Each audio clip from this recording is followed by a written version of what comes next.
বাড়ির সবাই ক্লান্ত হলেও শুধু ক্লান্ত হয় না, বাড়ির বউরা, তাদের আরাম আয়েশ ও রেস্টের কোনো দরকার নেই। হ্যালো এভরিওয়ান, আসসালামু আলাইকুম। তো বাবার বাড়িতে দেখতে দেখতে প্রায় এক সপ্তাহ কেটে গেছে, আর কীভাবে যে দিনগুলো কেটে গেল একদমই বোঝা যায় না। তো বাসায় আজকে ফেরার জন্য রওনা দিলাম, আর বাসায় এসে এখন কিছু কাজ করব। আর আসার সময় আমার ভাই আমাকে 10 কেজি দুধ দিয়ে দিছে। ও সব সময় আমাকে মানে কিছু না কিছু দিয়ে দেয়, খালি হাতে কখনো ফিরায় নেয়। আমি আল্লাহর কাছে আলহামদুলিল্লাহ, যদি আমার বাবা নাই তবে আমার এই ভাই আমাদেরকে অনেক আদর করে, যদিও ও আমার ছোট। তো এখন দুধগুলোকে ফ্রিজে রাখতেছি, যেহেতু অনেক গরম ছিল। আর এখানে কিছু দুধ জাল করা ছিল, আর এখানে বড় গ্যালনে যে দুধটা ওইটা জাল করে আনতে পারি না, যেহেতু আমরা তাড়াতাড়ি বাসায় ফিরবো, কারণ এখন কিন্তু প্রচুর রোদ ওঠে। তো আমরা একদম সকাল সকালেই রওনা করে দিছি, তো তার জন্য আমি এটা জাল করে আনতে পারি নাই। তো এখন আমি বোতলে রেখে তারপর ফ্রিজে রেখে দিলাম। তো এখন বিছনাগুলা একটু ঝাড়ু দিয়ে নিতেছি। আসলে বাসায় অনেক দিন ছিলাম না, তো ভালো লাগতেছিল না যে কখন হাতের কাজগুলা করব। তো আজকে অন্য কিছু রান্না করব না, বাসায় বাজারও ছিল না, আর যেহেতু রান্নাটা দেরি হয়ে যাচ্ছে, তো আমি এখন ডাল বসাই দিব আর ভাত বসাই দিব, কারণ ডালের সাথে কিন্তু আলু ভর্তা খেতে বেশ ভালো লাগে। তো আমি আজকে ডাল আর আলু ভর্তা করব। আর গরুর মাংসের তরকারি একটু ফ্রিজে ছিল, ওইটা বাচ্চাদেরকে গরম করে দিব।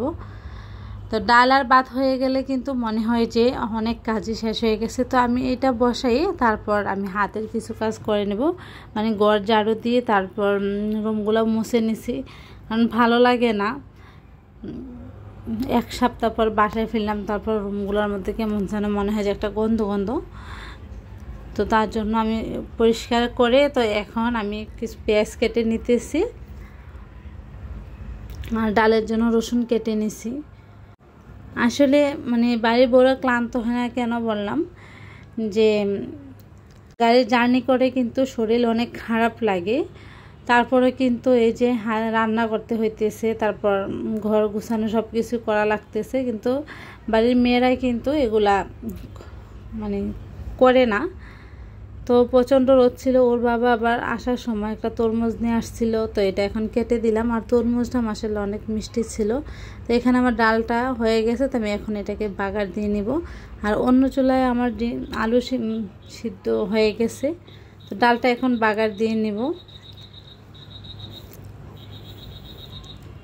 আর এই মানে ভিডিওতে কিন্তু পুরা কাজ দেখানো সম্ভব না, যতটুকু পারি ততটুকু দেখানো হয়। তো এখানে আমি 2টা ডিম বেজে নিতেছি, কারণ ডালের সাথে কিন্তু ডিমও ভালো লাগে, আর বাচ্চারা এটা অনেক পছন্দ করে।